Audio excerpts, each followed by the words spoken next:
my people. So welcome back to Boricua Science Nation. Today we're going to be talking about this right here.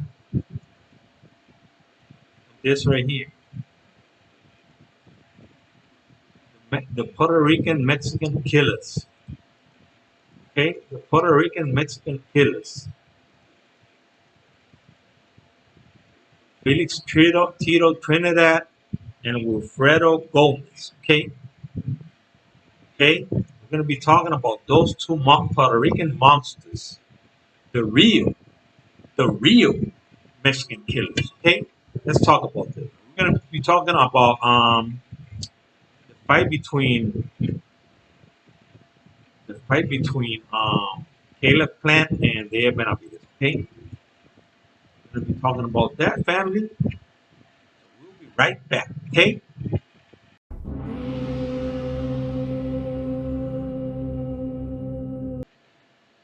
Okay, so we're back, family. Just start by saluting my people from Puerto Rico, all of those Boricuas from the island, the United States, and the whole world. Salute to you, Boricuas. We love you all from here, from Puerto Rico. Okay, you know that. My people know that. We love you all. Okay, we want to salute my Hispanic people, including the Mexicans as well. We want to salute my people from Chicago, where I was born, in the United States as a whole. Greatest nation in the whole world, family. Ooh.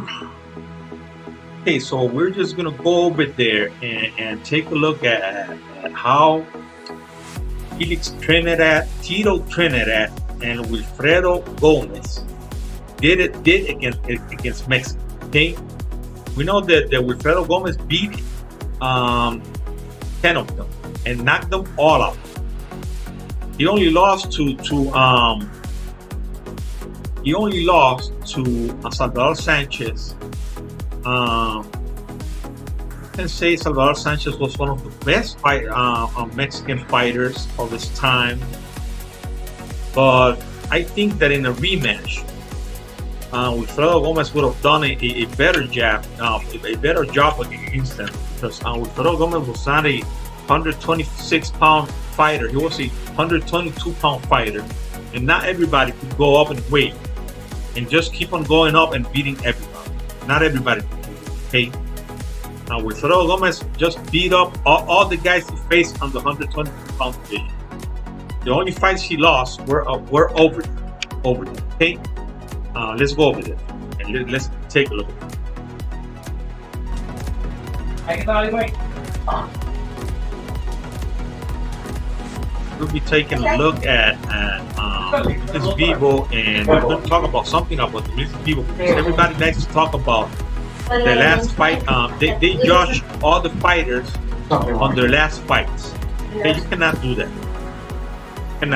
That happens to Edgar Berlanga. That happened to Vivo before fighting Canelo Alvarez. That happened to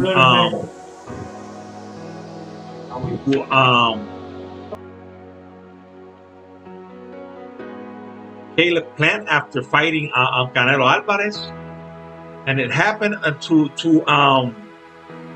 Anthony Dirrell after fighting the last opponent he faced before fighting Caleb Plant. Okay, so let's go over here.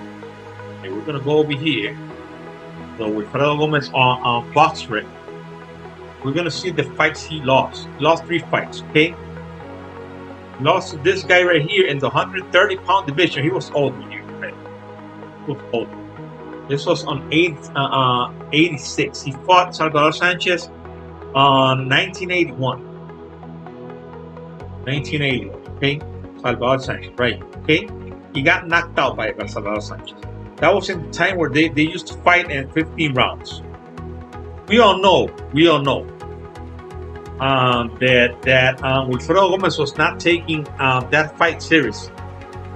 Wilfredo Gomez thought he was indestructible. You know, I compared that fight between the training of Gomez when he was going to fight Salvador Sanchez to the training Rocky Balboa had when he was going to fight this guy, Mr. T. His name was in the movie was easy. Yeah, But when he was going to fight in the third movie, he lost ugly, ugly to the guy. He wasn't even training. He was there just showing off. He was just doing, all those crazy things. And I'm not taking anything away from Tyler. Maybe Gomez fought him again and lost to him again because once again he didn't lost the fight in the 120-pound division.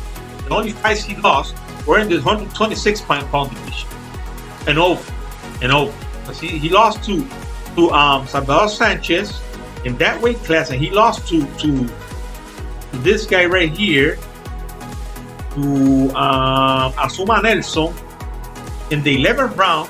Okay, in the 11th round, it was a war. That was a war. And take a look at the weight, 125 and a half. They both weigh the same. The same. That was a war, and we all know that Azuma Nelson was a great fighter. We all know that. We know that Azuma Nelson gave Salvador Sanchez a great fight as well. And I think Salvador Sanchez knocked Azuma Nelson in the 12th round, I think it was. Okay? In a 15-round fight. Okay? So that was his last fight. And he knocked him out in the 15th round. Take a look at this. In the 15 rounds. It was a war as well. That was a war as well. And it was in 82. This was when Azuma Nelson was starting. Azuma Nelson was just, I think, a kid. Because Azuma Nelson fought, let's see when Azuma Nelson fought, in what year did Azuma Nelson fought with Thurl Gomez? In 84, 2 years later, okay? Okay, 2 years later, that's nothing. He already had lost to Salvador Sanchez. So he got that experience. That was his weight. I think that was Azuma Nelson's weight. Once again, not everybody can go up in weight and be great. Just keep going up and up and up, and then just like Manny Pacquiao and just like Floyd Mayweather, just like many other fighters who have done that. Not everybody can do that. Not everybody can do that. Okay, so right here you can see that Azuma Nelson, he lost how many fights? 6 fights. Okay, so he lost his last 1, 2, 3, 4, 5, 6 fights. He lost 1, 2, 3, 4 fights. Okay, his last 6 fights. Okay, so he always, let me see, his career was, it was a career 120, 26, 100, 130 pounder. You see, 124 was the less he weighed. See, that was his weight class, 126 and over. And Salvador Sanchez, let's take a look at Salvador Sanchez. That is not many people just come out and just make excuses. It's not excuses, man. You gotta understand that. You gotta understand that. So Salvador Sanchez fought the 126-pound division all his career. 118 right here. That we cannot see no other weight class here because he fought only in Mexico all his fights, starting his career. And he lost to who? He lost to this guy, 13-2, Antonio Becerra. By decision, by split decision. Maybe he won that fight. We don't know. But it was a close fight. Because we know that I think that the only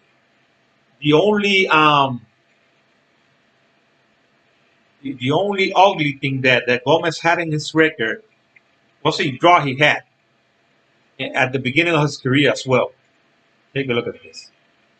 His first fight, okay? He draw, 6-round draw. After that, he knocked out everybody till he fought Salvador Sanchez. Okay, so we know that Wilfredo Gomez beat 10 Mexicans. He knocked them all out. The only guy he couldn't beat was Salvador Sanchez, He went up to fight him. I think he was just too confident, and that's why he lost that fight. The way he lost it, I'm not talking about that he was going to beat Salvador Sanchez, but it was the way he lost that fight. Okay, it was the way he lost it, and we know that he maybe in a rematch, maybe in a rematch, he could have done better against the guy. Could have done better, much better. Maybe win, maybe beat Salvador Sanchez. Okay, okay. So right here we can see that Salvador Sanchez beat Wilfredo Gomez. Then he beat this guy right here by decision. Take a look at this. He beat these two guys by decision. He knocked out Asuma Nelson in the last round. He beat this indestructible fighter, Wilfredo Gomez, by knockout. He just destroyed Wilfredo Gomez. He destroyed Wilfredo Gomez. He destroyed him. Okay? So we all know, can see that Wilfredo Gomez was not ready to fight a guy like Salvador Sanchez. Salvador Sanchez was a great fighter. Maybe Gomez was like, man, I'm going to beat this guy easy. I'm not going to train that hard. Maybe. We don't know. Okay? But he wanted to fight him again. And he lost his life 1 year later. Take a look at this. Okay, that's it. That's it. Then he came back, and maybe he was so frustrated because the death of Salvador Sanchez affect um, did damage to Wilfredo Gomez. Remember, that was his only loss. He wanted to avenge that loss. Then Wilfredo Gomez fought. That was in '82 when Asuma Nelson lost to. And 2 years after that, he fought Wilfredo Gomez and he beat him. But Wilfredo Gomez was just frustrated. He was frustrated because he wanted to fight Salvador Sanchez again. When Salvador Sanchez lost his life, that was bad for Gomez. It was bad for Gomez. Wilfredo Gomez wanted to fight him again. Okay? Wilfredo Gomez, it's right here. It was in '84. You see? He fought this guy 2 years later. It was a great fight. That was a great fight. And I don't think he took this fight lightly. Okay? I don't think so. Because this guy, he knew this guy was a great fight. Great fight. Okay? And after losing to Salvador Sanchez, he won 1, 2, 3, 4, 5, 6 fights. All by knockout. Take a look at this. No, one by unanimous decision. Only one. He fought 6 fights and he knocked out 5 of them. No. He knocked out only four of them. 1, 2, 3, 4. And 2 were by unanimous decision. So he was winning. The only loss he had was against Salvador Sanchez, the only man that beat Wilfredo Gomez. So I don't think Wilfredo Gomez went in there just thinking about, man, I'm going to beat this guy easy. But he was just frustrated. Wilfredo Gomez was never the same. Never. After he lost to Salvador Sanchez. Never. Never. He wanted that rematch so bad that he just that destroyed him. The death of Salvador Sanchez destroyed Wilfredo Gomez. Okay, destroyed him. Okay. Okay. So let's go over here. We're just gonna check on Felix Trinidad, who fought four Mexicans. Four Mexicans.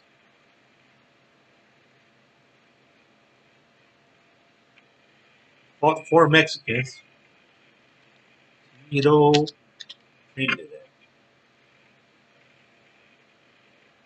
Fought three. We can say great Mexicans, even though I don't think that one of them. I don't know if Campas won a belt, but the guy won more than 100 fights. Okay, the guy won maybe half of those fights that he had because he was 56-0 when he faced Trinidad. 56-0, right here, right here, 56-0, right here. Jory Boy Campas. He had 56-0. Okay, and he won. He won 107 fights.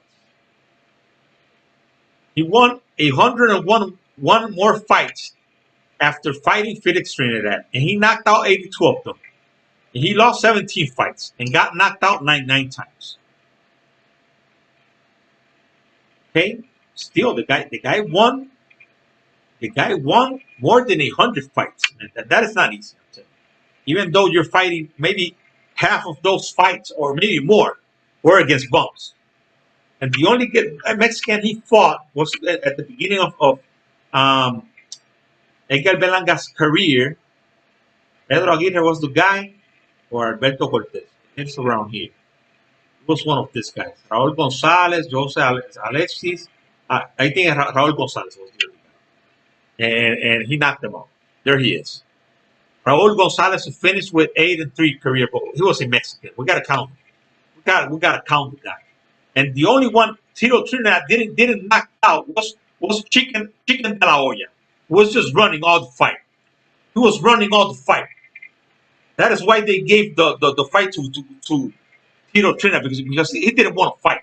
In the last 4 rounds, he didn't want to fight. He wasn't even throwing punches. He was just trying to survive. He was trying to survive. You cannot give a fight to a guy who is trying to survive. Okay? If you're gonna go in there, you get in the championship rounds is where you gotta show who you are. In the championship rounds. So don't come to me like, oh, but Oscar De La Hoya beat him. No, he didn't beat him. I thought he beat him. But you gotta show who you are in the championship rounds. Those are the rounds where the judges are gonna take a look at you and say, man, this guy is a warrior. Because there was when Tito Trinidad was running after the guy, and the guy was just holding and running and just throwing punches like he wanted to stay away from Trinidad. And Trinidad was just trying to take his head off. Okay. So the other thing is right here. Let me just go right here real fast. Anthony Dirrell.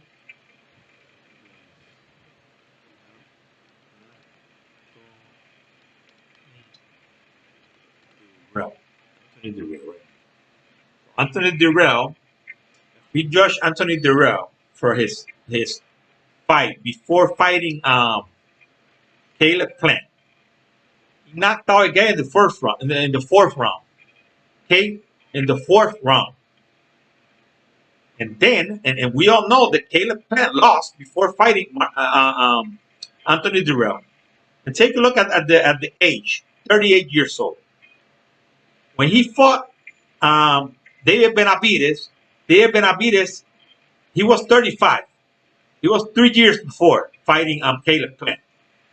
3 years before fighting Caleb Plant. Exactly. This was on October, and this was in November. No, November. Right? No. October. He fought in the September. He fought September of 2019. He fought David Benavides, and he fought Caleb Plant in October of 2000 of this year. Okay, so it was exactly 3 years ago. 3 years ago. So he was younger. So we got to take that in account. Okay, just like Angulo was younger when he fought. He was 36 when he fought. David Benavides was 38 when Edgar Berlanga fought him. But still, Edgar Berlanga beat him easy. It was an easy fight. It was an easy night for Edgar Berlanga. Really, really, really, really easy fight for Edgar Berlanga. Just like it was an easy fight for David Benavides, but David Benavides stopped him. Edgar Berlanga couldn't stop him. And the difference is the push quantity. Okay, because he threw a lot of more punches. We all know that Dave Benavides and Sulo Ramirez are just machines that throw punches in bunches. Okay, but Edgar Belanca's he's got more skills. You see, it's more skillful fighting.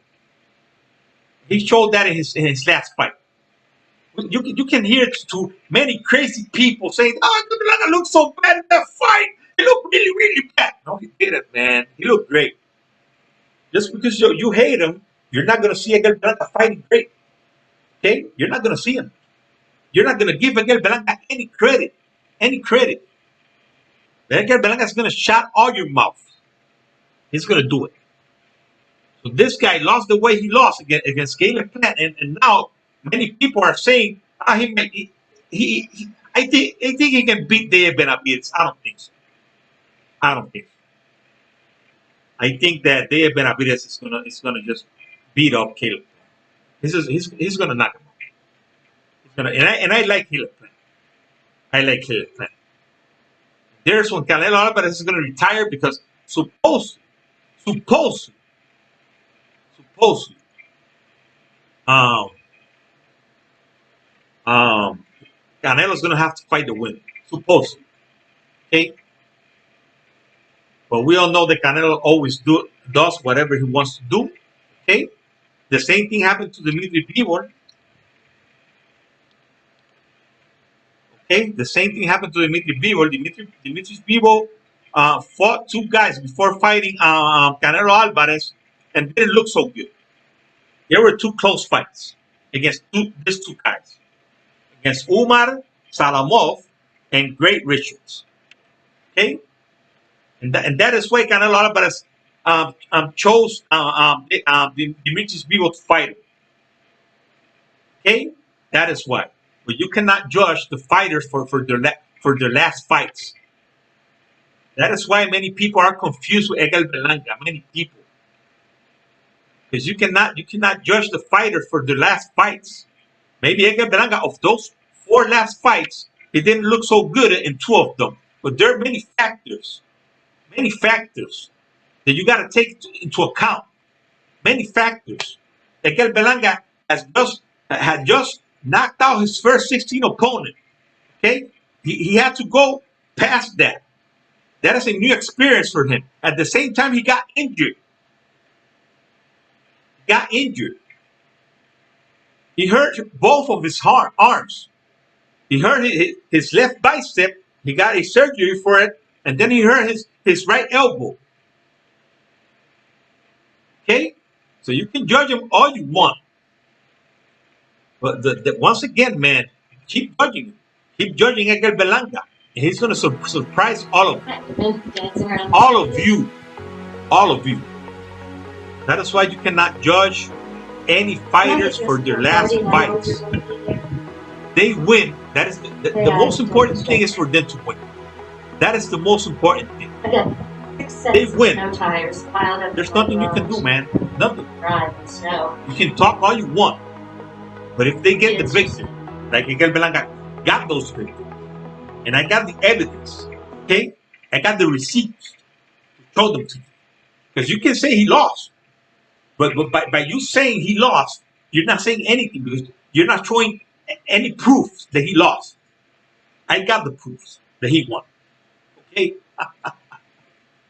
Nothing, family. Thanks a lot for being here. Thanks a lot for your support. Like always, I haven't gotten no new subscribers. I lost one of them, but we're still here, man. We are still here, still here, and we're gonna keep on rolling. We're gonna still be here, and we're gonna still making videos, and we're gonna keep making videos, and nobody's gonna stop us. Okay? Nobody's gonna stop us. We're gonna keep talking about the Puerto Rican fighters, our legends like Tito Trinidad and Wilfredo Gomez, and the new legends we have. Okay, the new legends. And we're going to be talking about these fighters that we have right now for a long, long time. Okay, so get ready. Okay, God bless Israel. God bless the United States of America.